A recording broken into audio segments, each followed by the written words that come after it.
All right, all right, all right. There he is. How How you goes it? feeling, How bro? goes it?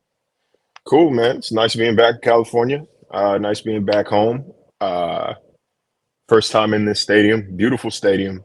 Um, doing this from some luxury box up here on the press level floor, and I mean, the view is just spectacular, man. The view is spectacular. To see like a major game here, the stadium was not packed like you would think it is, like you think it would be today for a matchup like this. But to Why? see like I don't know. There was a lot of empty seats. Like people weren't talking about that for some reason before the game, but there were a lot more empty seats than you would expect for a game of this magnitude here. The weather wasn't bad. Maybe a tad chilly, but not. Put a hoodie on and you'd be fine. I walked most of today with a turtleneck and a sport coat on, and was perfect. Even sweated a little bit. But no, it was not sold out here. So don't let anybody lie to you. Every seat was not filled, but that was kind of a surprise. But I don't know what the Niners faithful, I don't know how well they show up this year. I don't know their pattern behavior. It's a little off the beaten path. The stadium is pretty far south compared to the actual city of San Francisco. But either way, I'm happy to be home, man. I'm happy to be home. All right. Well, good stuff there. Unfortunately, I gotta say, bro, I laid this entire game on two in the offense. To me, that's what I don't even think the Niners defense had really anything to do with this game. At the back end, they scored some stuff when it was already over, when it was a 9-point game, and it didn't matter. But I saw a whole bunch of plays that were scripted perfectly, guys that were wide open. And for some reason, I think it was all too oppressing to try to help McDaniel win this game and, the whole San Francisco thing. And I think the kid just wasn't his night, man. But I laid it on them today. Pretty much 90% of this Yeah, game was all on them. no run game, no support in the run game, but that's why I found it difficult to you know not have faith in this offense or not have confidence in that the offense would figure it out because the plays were there on the field. The plays were Yeah. there. Tua was off, and if we can praise him and say you're the reason why they win in certain games, we can do the same when he plays poorly in a loss. And I think with more efficient play, with more pinpoint play from Tua, which we have seen from him this year, that this was a winnable game. Yeah. The notably, he had deep passes to Jalen Waddle that he sailed. That second interception was behind Tyreek Hill. Had a play down here to Jeff Wilson where, yeah, like Jeff put two hands on the ball, and you would, in a perfect world, you Oh, would he like fell. guys to catch He that. fell. But He fell. I'm not talking about the interception. I'm talking about the Oh. incompletion down I think it was the Niners sideline. Jeff put Oh, two hands on yes. the ball, Yes. and you would like for a player to catch it when he does that. But that's your running back. That's your running back. And he did have to make kind of a weird adjustment to it. In terms of like things I'm blaming Tua for, that one's lower on the list than the Waddle misfires and the second interception. But he wasn't sharp, like plain and No. simple. He didn't hit By his the read, way, and this is something fourth that like down, dude. Fourth down, the Gesicki play, ball placement. You put it here, so you allowed the defender to get in. If you put it here, the defender can't get to it, and Gesicki can catch it, run out of bounds, and you get a first down. The last play, the last offensive play of the game for Tua was exactly what happened the entire night, because ball placement is what makes him special. And when you put it here, you failed. I don't blame Gesicki. I give him all the credit in the world for just trapping it in his damn neck and helmet and hanging on to it. But I also blame Tua completely on that play, because if you put it here, the defender has no shot, and it's either an interference more than anything else, some kind of a penalty, or Gesicki is able to catch it. And to me, that play right there defined exactly his entire night. Ball yeah, and placement I think that completely off. maybe most concerning, I guess, or like the what I am will be more attentive to moving forward.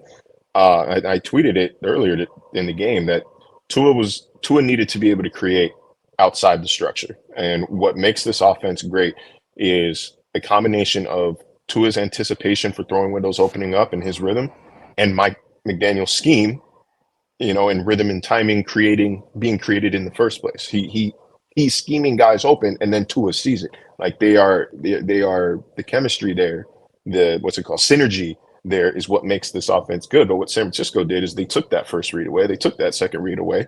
So Tua was going to have to scramble outside the pocket. He was going to have to keep a play alive and then look downfield. And that's the exact kind of style of play that got him hurt earlier in the season. That's the kind of play that he was criticized for early in the season and early in his career. But it is ultimately, that's what separates the upper echelon of quarterbacks in the league. The Josh Allens, the Pat Mahomes, the Aaron Rodgers, the guys who are able to go outside of the structure when a play breaks down and when your reads aren't there and make things happen. He has been excellent making things happen within the structure of the offense this season. Excellent. Don't get me wrong.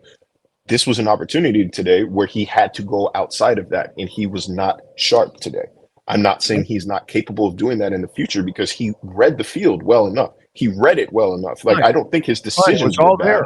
He was just not he was not executing. And that's not necessarily something that we see from Tua Tagovailoa. It's something that we've seen from him this year. So I don't think that's why I didn't want to say what I'm concerned of. It's just something that I will be attentive to moving forward. I would be concerned if he wasn't seeing it and he was missing passes. Or I would be concerned if he just flat out wasn't seeing it. But he saw them. He knew what plays needed to be made. He knew where the ball needed to go. He just wasn't getting there. I don't know if his ankle was really actually bothering him. I don't know if his fundamentals and his techniques and his mechanics were off.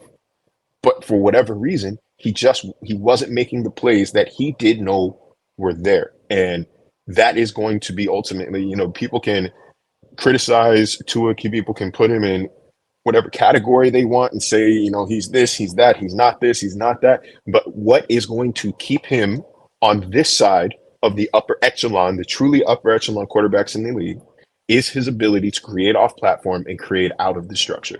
And when he can do that on a consistent basis, a more consistent basis, he hasn't had to this year. This was the first time in recent memory that he has had to, where, how I've been saying defenses are playing against him, he's not playing against defenses.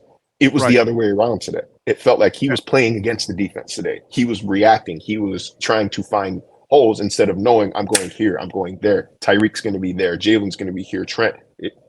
That entire strategy, that entire narrative was flipped kind of on its head today. So that is the next thing. I wrote it today in my takeaway. That is the next step in his development. He's taken a massive step forward this year. But that next step, again, to get him to this side of the upper echelon line is being able to create when things are not there, to create when plays break down. And we did not see him do that today for whatever reason you want to give, for whatever excuse, whatever. It's just something that he did not do flat out today. Well, I'll give you real simple. He threw for 297 yards and may have left 200 more on the field. He had a terrible day and threw for 300 yards. Okay? Just let that sink in for a while. Just think about it out there. For those of you out there, I know the two haters are coming out of the woodwork and all that good stuff. And as I told Marcel, the fan base, think about what the norm is. Then you get worried about it. So you can look at your past and look at the quarterbacks you've had in the past, and you look at what their norm is, and you worry about it. What's the norm for this kid? He's normally deadly accurate. And today he was inaccurate and threw for 300 yards. So relax. Like, he'll in hit all terms those of throws. if this is his worst game of the season, when you compare it to his worst game of the season last year or the worst game of the season 2 years ago, there's clearly the floor is rising. The floor is rising. Like, it was still a winnable game. Obviously, those 295 yards, heavily reliant on 75 catch and run, and then the 45-yard. What's that one? And what's changed all year? And what's changed all year? He's number one at that. That's what he does. That's normal. That Tyreek touchdown. That was that was quintessential. That is what Miami's offense can do. Like, that's why they're scary, is because on any given moment, They can do that. They can do that. Yeah, but what Granted, I like love this, about the Sherfield one, wait a minute, but what I love about the Sherfield one is you can stick that Tyreek Waddle shit up your ass. Because they're, Tyreek and Waddle make him. Tyreek and Waddle. No. There's Sherfield taking it to the house. Now shut the hell up. He can score with everybody. He knows how to get everybody in stride and get it going. And in that moment, he had it going on for that one play. Hey, it was a very good. It was a good Design. read. It was a good pass. It was a good design. Oh, it was a great design. I will not say Great design. I can't co-sign not giving Tyreek any credit for that play happening, because if you watch Tyreek pre-snap, the movement pre-snap goes towards quarterback and then motions back out, and Hufanga, I think it was Hufanga, follows him the entire step of the way. He moves Hufanga off. I think it was Charvarius Ward, number 7, still on him. So he's got double coverage outside and clears an entire area of the field for Sherfield. I mean, it was only 10 yards, I think, was the completion was only 10 yards. And then Sherfield ran 65 after the catch. So, like, there's more to this offense. I can say there's more to this offense, obviously, than Tyreek and Jalen. That I can co-sign. But I can't discredit and say Tyreek had no impact on that play, because what I'm saying is that people just make it that it's them, but he can find others to just make plays too. And I get that Tyreek has to do with it, but it has to do with McDaniel also in play design and all those kind of things that set everything up, which is what I talked about over and over and over again last year, that the problem was scheme and play design, that they just were terrible at it. And now you have somebody that's elite at it, and it sets you up.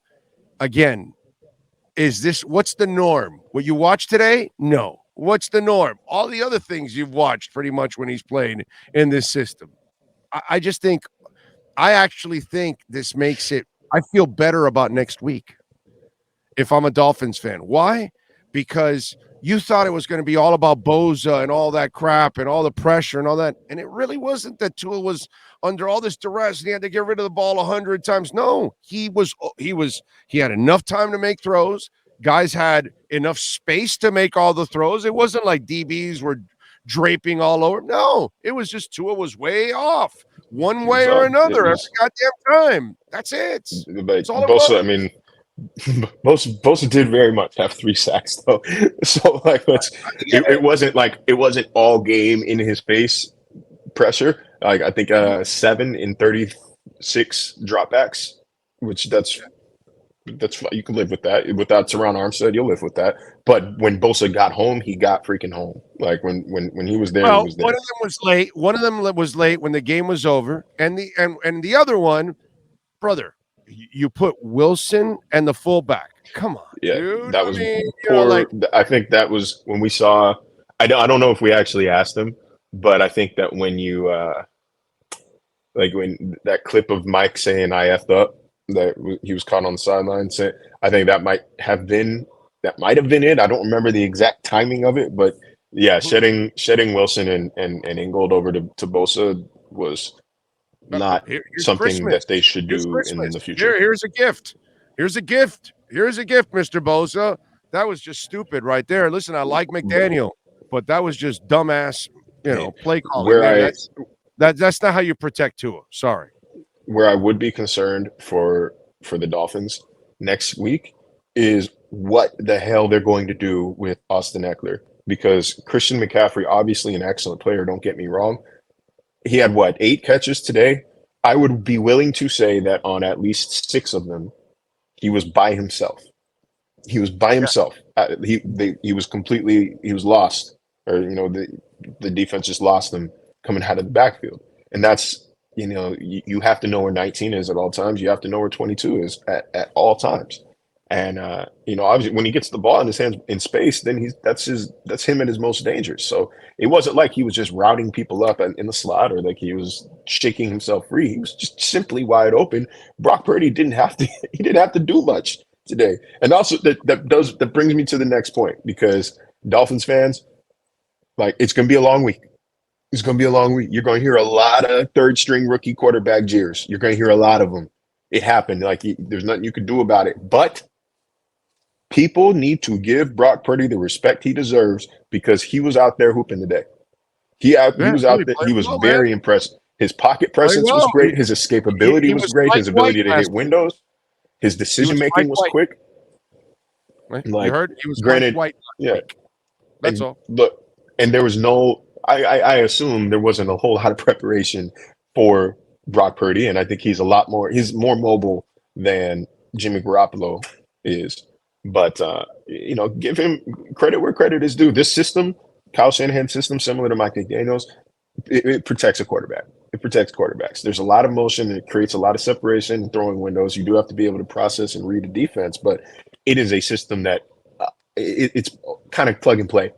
The baseline, it's plug and play quarterbacks for baseline replacement level performance and success. So like I expected that today, but I would have thought, and I did tweet, there were going to be some misfires. There were going to be some times where his arm talent and his ball placement were just not as consistent as you would see from Jimmy Garoppolo. And there were a couple of those, but when he was off, it was never catastrophic. It was never catastrophic. When he sailed or overthrew receivers, it wasn't into coverage. He didn't make bad decisions like that. He played a good game, man. He played a good game. He changed after the interception. That's what happened. After the interception, he then let it loose. And the interception was kind of what freed him. If you watch his play prior to the interception, it was kind of conservative.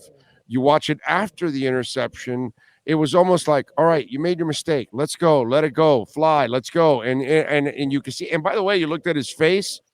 He never looked phased. That's the other thing I gave the kid. And that interception too, like it sort of felt like this is basically a punt. Like if they pick it off, then they're over there. If we complete it, then obviously we're in great position to score. Like that's how I kind of saw that. Obviously, if it fell incomplete, then it kind of screws them. But I mean, that's the risk you take when you go forward in no man's land like that. So like, I don't think that wasn't very debilitating. And if my memory is correct, the Dolphins did nothing with it after that. Unless was that the first half drive? Was that when? Because they only had one really sustained drive in the first half. I'm not sure if it was off their interception or not. But it was after. They had the first drive, and then after that it slowed down, then the interception, and then it picked up after that. Yeah, but I mean, even the first drive, it obviously scored. Like it was obviously a scoring drive, but it wasn't technically a sustained drive. That's what I'm saying. Like they didn't have many of those today, and definitely not. They had one in the first half. I'm trying to double check on GSIS. No, I'm pretty sure you're right. I'm telling you, he changed after that interception. That's where that kid changed. All right, injury wise, what's up with Waddle? What do you know? We didn't get an update on Waddle from Mike. We didn't get an update on Tua from Mike. Tua said, he feels about as good as he can be. It looks like, he will probably get treatment throughout the week. I don't think it's anything that will. Yeah. It's not going to keep him keep him out. And honestly, I didn't even know initially that he was hurt. I thought, okay, the game is over. They just put Skyler in. Like I didn't even. It seemed like that probably had something to do with it. That like, all right, look, your ankle's bugging you. This game's a dub. Like, just put Skyler in and let's get out of here. Let's go home. I don't think it's anything to be concerned about. I saw Teron Armstead in the locker room. Obviously, he made the trip to San Francisco or to Santa Clara here. I think it's too early to say whether or not he will play against the Chargers. If he was doubtful this week, I think, he's obviously on the right track to play against the Chargers. If he was just, if they ruled him out on Friday, then I would be a little more skeptical, but I think that he's close to playing. But again, we'll get an update from Mike probably on Monday, and then again on Wednesday. I thought maybe there'd be a chance he'd play this, because of this game. Like he's, his coaches had his back all year, and he's like, let me back my guy. I know this Niners game is important to him, but they were smart to hold him out. But now I'm starting to think that he's more around for leadership in these two games to help the young guys out. And then I think he plays for the Bills. I think that's what they're saving his ass for, is the Bills. Yeah, but you can they could have beaten Like Teron Armstead doesn't win them this game. Like it's not he's not the catalyst, and whether or not they would have won today. But Amen. they will not make a deep playoff run without Teron Armstead. So like you Amen. do have to be Amen. smart here So maybe be precaution. Take precaution and take it slow with him. You know what I mean? for sure. Uh, You have to be careful with him. Player's always uh, going to want to play. You got to always, protect him against himself. always, unless they're named Will Fuller. What's it called? Any other injuries outside of the ones you mentioned? No. Off the top of my head, no, not that I remember. I think Landon Roberts went into the half of the calf injury, but he came back to the field. I think he was fine. But other than that, no, I think they're doing okay. Did they ask him about the run game on why not use it more? Not that I think it would have saved this game, to be quite honest with you, because the pass game is what's going to win this for this team. But I'm just out of curiosity because people always talk more about, well, you should have used a run more, and but whatever. What was that talked about? Yeah, it wouldn't have made it. And first of all, San Francisco is the best run defense in the NFL. Like literally, they're number one in the NFL. I know. You don't run the ball into a brick wall. So I think if they're 11th against the pass, so it's not like this is a weak unit. But that is where, if you're going to move the ball at all, considering your strengths as the Dolphins, like that's where it was going to be. And there were opportunities. Like it didn't look good. It doesn't look good on the stat sheet. Let me see. What did they actually finish with? Because Mostert broke off a handful of runs there toward the end. Yeah, but 7 for 30. Wilson only had one carry, but I think Wilson had kind of a tough game out there. Had the drop, had the missed block on Boza, had fell down on the route on the first interception. But Mostert did have, I think, like a 20-yard run taken off the board for holding, which I didn't see the replay, but my mentions tell me that it was a phantom holding call on Robert Hunt. But so like I thought Raheem looked okay. If you factor in that 20-yard run, 8 carries for 50 yards, that's a good day. Like that's good as far as efficiency goes. It's a good day, but that just wasn't in the cards. Like and that's not who the Dolphins are. The Dolphins are a pass heavy team. So like it looks bad in retrospect when you lose a game by multiple scores and you only have 8 rushing attempts, but that's not really who the Dolphins are, and they hardly have the ball. This was almost. It wasn't exactly like the Bills game in terms of like the play discrepancy, but if I look at it, 79 plays to 45 plays. San Francisco had the ball 40 minutes and 34 seconds. Miami had it in 19 minutes and 26 seconds. So like that's when could they have run the ball? They didn't have it. No. They didn't have it. It wasn't going to set him up. By the way, are you now getting the feeling that Byron Jones is going to play before the season's done? No, I haven't and I don't want you all to come away from that with me saying like, oh, Byron Jones is out for the season, but nothing has changed my mind. Nothing has developed since the last time we talked that makes me feel more confident that he's coming back, if that makes sense. Like nothing has swayed me in either direction. Like I still say, if you haven't heard any news, tack 3 weeks onto this current week, and that's the first possible chance that he could come back. So I don't think he'll be back he didn't even come to California, so he won't be back for 14. Is there a Porsche dealership there? I'm in California. I'm sure. Okay, no. Byron might be there. Then you may not be at a game, but he might be at a Porsche dealership. But like he's going to play against Chargers. I don't necessarily expect him to play against the Bills, and then I don't expect him to play against with the gears. That's how Byron gets his workout to heal up. He's gear shifting and all that in his Porsche. Look, I want to. Hey Byron, did you do your legs today? Yeah, no, I was cruising in the Porsche today. Yeah, that's how he does his legs. I do want to just bring up. I do want to bring up the possibility here. Okay. That the Dolphins did him a disservice by exaggerating his return window. Like I was told at the time that it was not, it was to clean up his Achilles. It was not a torn Achilles because a torn Achilles, nobody would expect him to play this year, right? Like that's a 10-month recovery, 10 to 12-month recovery. Nobody would expect him to come back off a torn Achilles. But maybe it was a little more severe than we were led to believe, and maybe the Dolphins did him a disservice by setting the expectation that he was to come out and that he was to return by training camp. Like Or, because clearly or, it was or, or maybe in his rehab, he made the injury worse, and that's why we're here. we don't know. And if he Okay, aggravated I'm it just in saying. rehab, that's I'll not play his. devil's advocate. Since you want to play Maybe devil's it's advocate his that fault. way, I'm going to go the other way too. Maybe it's his fault, maybe it's not, but injuries get aggravated all the time during rehab. You know what I'm saying? So like I know like a lot of the frustration is there. I know a lot of the frustration exists for Byron Jones, but like ultimately, man, like guys want to play. You know what I'm saying? Like guys, it's not like guys don't want to play football. He wants to play football, I'm sure. Like it's just like let's be open to the possibility that this is more frustrating for him than it is for any of you. Like it's more So frustrating for let me him ask you than it something. is the media, So let than me it is ask you fans. something. Why doesn't Byron have just a press conference and talk about it?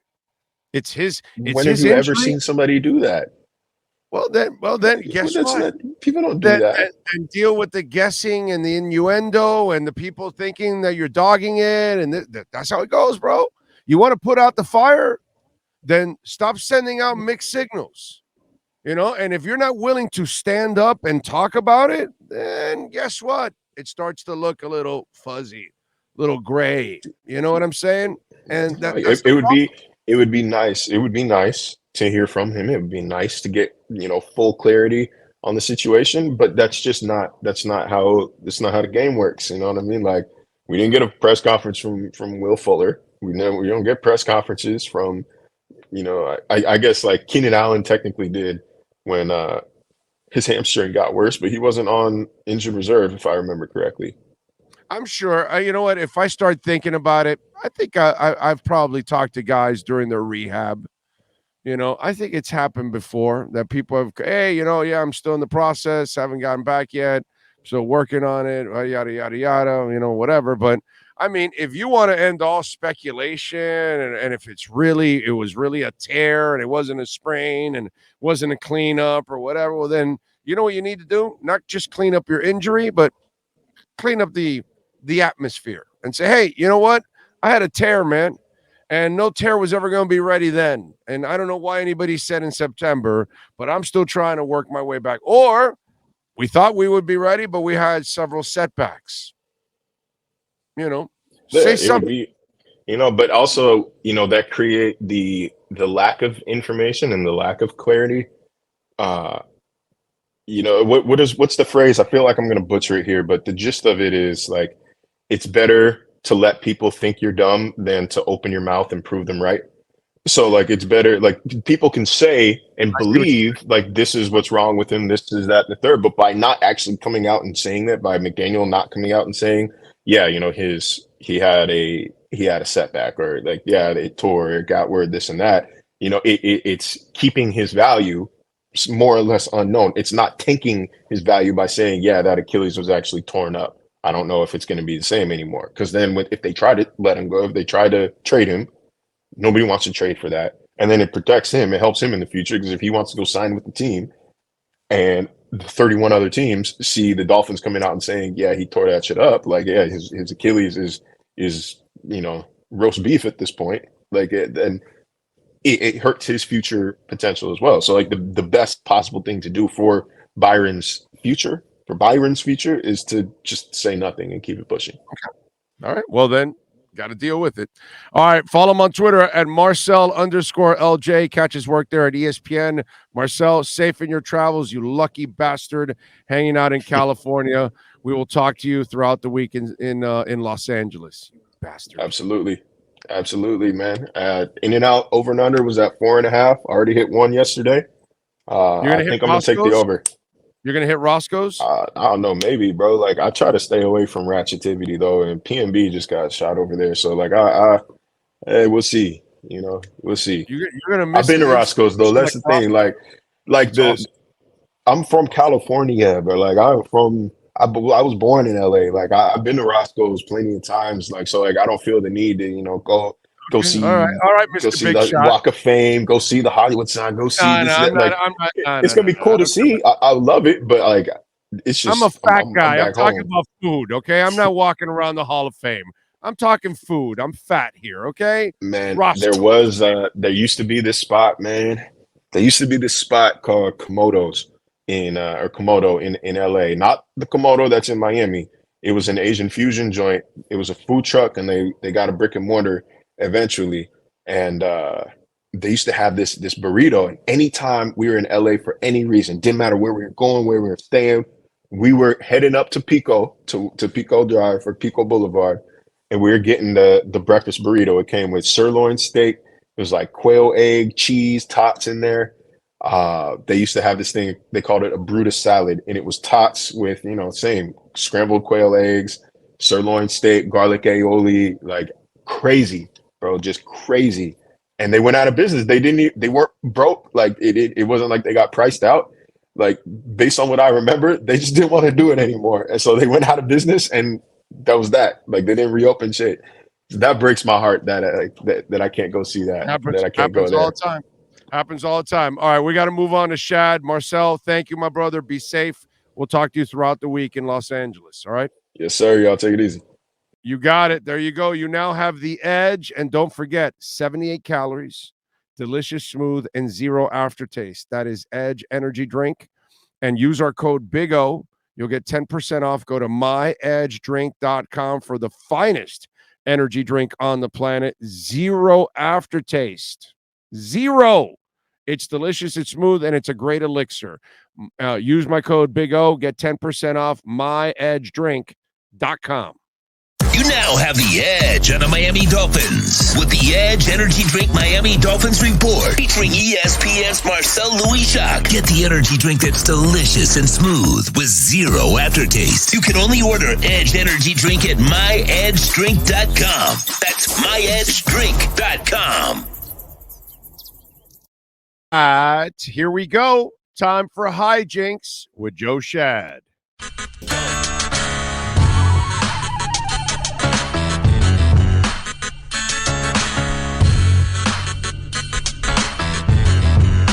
This is the Big O Show. This is the Big O Show.